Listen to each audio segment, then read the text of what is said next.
सुंदरपुर गांव एक बहुत सुंदर जगह थी। यहाँ की शांति और प्राकृतिक सुंदरता किसी को भी मंत्रमुग्ध कर देती थी। हरी भरी पहाड़ियों और खेतों के बीच बसा ये गांव ऐसा लगता था जैसे वक्त यहीं रुक गया हो। यहाँ की हरियाली और ताजगी मन को सुकून देती थी। यहाँ की हवा में हमेशा चिड़ियों की चहचहाहट गूंजती रहती थी और हर गली में चमेली और गेंदे की खुशबू फैली रहती थी। यह गांव एक स्वर्ग जैसा प्रतीत होता था। यहाँ के लोग सीधे साधे, मेहनती थे और कुदरत के साथ जीते थे। वे अपने खेतों में काम करते, अपने पशुओं की देखभाल करते और एक दूसरे की मदद करते थे। सुंदरपुर में जिंदगी शांत और एक जैसी थी, लेकिन एक दिन कुछ ऐसी अजीब और डरावनी घटनाएं होने लगीं जो पहले कभी नहीं हुई थी। यह घटनाएं गांव की शांति को भंग करने लगी। ये सब एक कानाफूसी से शुरू हुआ, एक अफवाह जो आग की तरह पूरे गांव में फैल गई। लोग एक दूसरे से फुसफुसाते हुए बातें करने लगे। कहा जाने लगा कि पास के जंगल में कुछ बुरी शक्ति जाग गई है, कुछ बहुत पुरानी और खतरनाक चीज। यह अफवाहें गांव के हर कोने में गूंजने लगी। पहले तो लोगों ने इन अफवाहों को अंधविश्वास समझकर नजरअंदाज कर दिया। वे सोचते थे कि यह सब बस कहानियां हैं जिनका कोई आधार नहीं है। आखिरकार सुंदरपुर हमेशा से एक शांत जगह रहा था। यहाँ के लोग कभी भी डर के साए में नहीं जीते थे। लेकिन जैसे जैसे दिन रात में बदलते गए और अजीबोगरीब घटनाएं होती रहीं, वैसे वैसे सबसे ज्यादा शक करने वाले लोग भी सोचने लगे कि कहीं इन अफवाहों में कुछ सच्चाई तो नहीं है। रात के समय गांव में एक अजीब सी खामोशी छा जाती थी। जहर के सांप की तरह डर धीरे धीरे गांव वालों के दिलों में घर करने लगा। उनकी कभी खुश रहने वाली जिंदगी से खुशियां छीनता जा रहा था। लोग अब अपने घरों से बाहर निकलने से भी कतराने लगे थे। सुंदरपुर का खूबसूरत चेहरा अब डरावना लगने लगा था, जिससे रूह तक कांप उठती थी। गांव की गलियों में अब पहले जैसी रौनक नहीं रही। हर कोई सहमा सहमा सा रहने लगा था। विजय, जो सुंदरपुर में पला बढ़ा था, उसने पहले पहल गांव में फैली अफवाहों पर ध्यान नहीं दिया। गांव में कई तरह की कहानियां प्रचलित थीं, लेकिन विजय को इन पर कभी विश्वास नहीं हुआ। वो एक समझदार और तर्कसंगत इंसान था, जो पुरानी कहानियों और किंवदंतियों की बजाय असल दुनिया में ज्यादा दिलचस्पी रखता था। उसके लिए ये कहानियां सिर्फ मनोरंजन का साधन थीं, जिनका वास्तविकता से कोई लेना देना नहीं था। वो अपना पूरा दिन खेतों में काम करने में बिताता था। उसके हाथ सख्त लेकिन मजबूत थे। उसका माथा अक्सर काम के बोझ से सिकुड़ा रहता था। खेतों में काम करना उसकी दिनचर्या का हिस्सा था और वो इसे पूरी निष्ठा से निभाता था। विजय अपनी दादी, नानी माँ के काफी करीब था। नानी माँ ने उसे बचपन से ही पाला था और उनके बीच एक गहरा संबंध था। नानी माँ गांव के किस्से कहानियों और पुराने ज्ञान की खान थीं। उनकी आंखें जीवन, मृत्यु और उनके बीच के रहस्यों को देखते हुए बिताए एक लंबे जीवन को दर्शाती थीं। उनके पास हर सवाल का जवाब था और विजय को उनके साथ समय बिताना बहुत पसंद था। अपने नेक स्वभाव के बावजूद विजय को जब भी हाल की घटनाओं का जिक्र होता, तो नानी माँ की आवाज में एक अजीब सी घबराहट महसूस होती थी। ये घबराहट विजय को भी असहज कर देती थी, लेकिन उसने कभी इस पर ज्यादा ध्यान नहीं दिया। एक शाम जब सूरज ढलने लगा और गांव में लंबी लंबी परछाइयां पड़ने लगी, तो विजय खेतों से घर लौट रहा था। तभी उसकी नजर एक अजीब सी चीज पर पड़ी।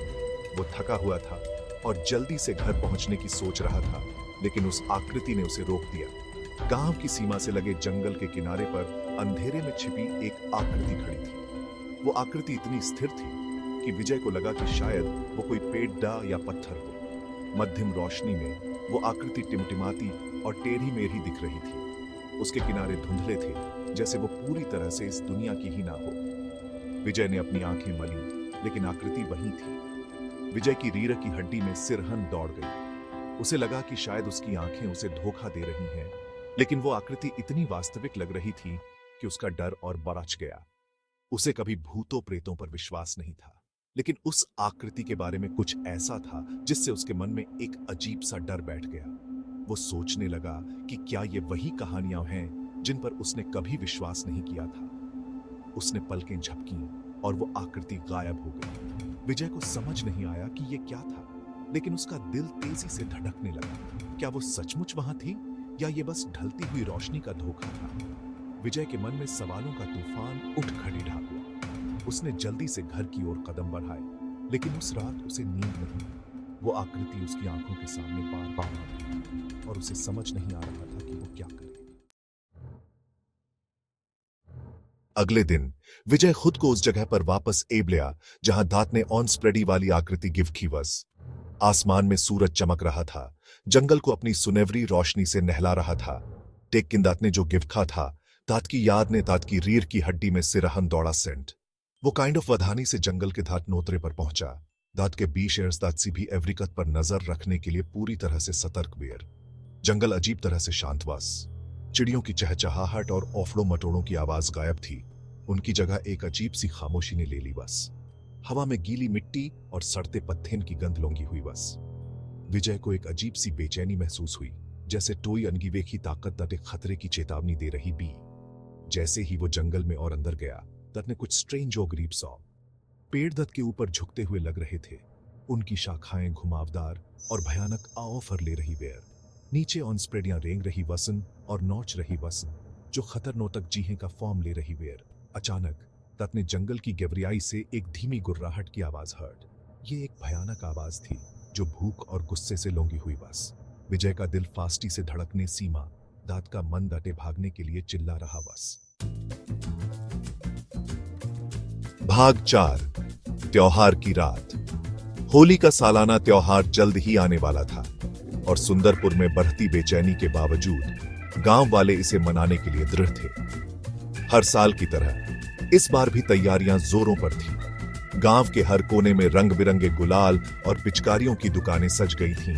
होली खुशी का समय था, अपनी चिंताओं को भूलकर जीवन के रंगों में डूब जाने का। यह वह समय था जब हर कोई अपने गिले शिकवे भूलकर एक दूसरे को रंगों से सराबोर कर देता था। लेकिन इस बार इस खुशी के माहौल में भी एक अजीब सी बेचैनी थी। ये एकता का समय था, उस सामुदायिक बंधन को मजबूत करने का जो उन्हें एक साथ बांधता था। गांव के लोग एक दूसरे के घर जाकर मिठाइयां बांटते और गले मिलते थे। यह त्योहार उनके लिए सिर्फ रंगों का नहीं, बल्कि दिलों का मिलन भी था। जैसे ही त्योहार का दिन निकला, गांव का चौक रंगों से सराबोर हो गया। हर तरफ रंगों की बौछार हो रही थी और लोग खुशी से झूम रहे थे। लेकिन इस बार इस रंगीन माहौल में भी एक अजीब सी खामोशी थी, जैसे कोई अनहोनी होने वाली हो। चटकीले रंगों वाली साड़ियों में महिलाएं गपशप करती और हंसती हुई पारंपरिक मिठाइयां बना रही थी। उनके चेहरों पर खुशी की चमक थी, लेकिन उनकी आंखों में एक अजीब सी चिंता भी झलक रही थी। रंग लगे चेहरों वाले बच्चे संकरी गलियों में एक दूसरे का पीछा कर रहे थे। उनकी खुशी की चीखें हवा में गूंज रही थी। उनकी मासूमियत में भी एक अजीब सी बेचैनी थी, जैसे वे भी इस अनजानी आशंका को महसूस कर रहे हों। हालांकि विजय उस बेचैनी की भावना को झटक नहीं पा रहा था जो उस पर हावी हो गई थी। वह बार बार अपने मन को समझाने की कोशिश कर रहा था कि यह सिर्फ उसका वहम है, लेकिन उसका दिल मानने को तैयार नहीं था। जंगल में हुई मुठभेड़ ने उसे बहुत परेशान कर दिया था और जिन अफवाहों को उसने अंधविश्वास कहकर खारिज कर दिया था, वे अब उसके मन के किनारे पर दस्तक दे रही थी। गांव में फैली उन कहानियों ने उसके मन में डर का बीज बो दिया था। उसने इन विचारों को दूर करने की कोशिश की, खुद को उत्सव की भावना में खो देने की, लेकिन एक अनहोनी की आशंका उसे कफन की तरह लिपटी हुई। वह जितनी भी कोशिश करती, वह डर उसके मन से जाने का नाम नहीं ले रहा था। जैसे ही सूरज क्षितिज के नीचे डूबा और गांव में लंबी लंबी परछाइयां पड़ने लगी, उत्सव की रफ्तार तेज हो गई। लोग अपने घरों से निकलकर चौक की ओर बढ़ने लगे।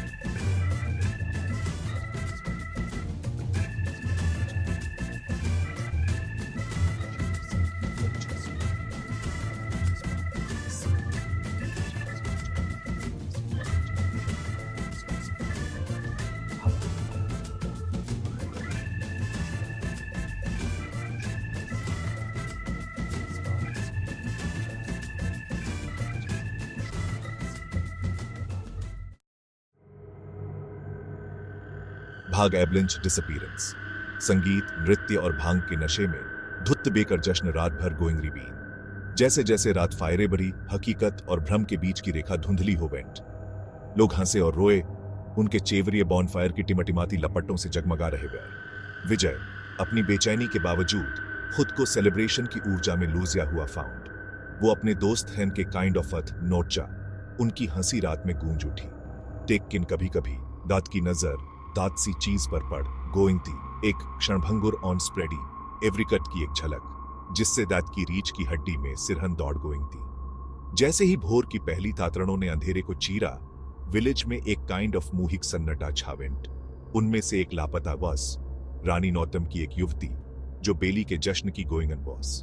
दाद की गुमशुदगी ने पूरे विलेज में दहशत और उलझन की लहर दौड़ा सेंट। दहशत फैल गई क्योंकि ग्रामीणों को स्थिति की गनाल सोरता का एहकिंड ऑफस हैपेंड। रानी बिना थादसी निशान के गायब हो गई थी और दाद के लापता बेने की ओनी सिचुएशन यहां रहस्य से घिरी हुई वह। सेलिब्रेशन का माहौल गायब हो गया। दाद की जगह एक खौफनाक सन्नाटा छा गया जो कफन की तरह सुंदरपुर पर छावेंट।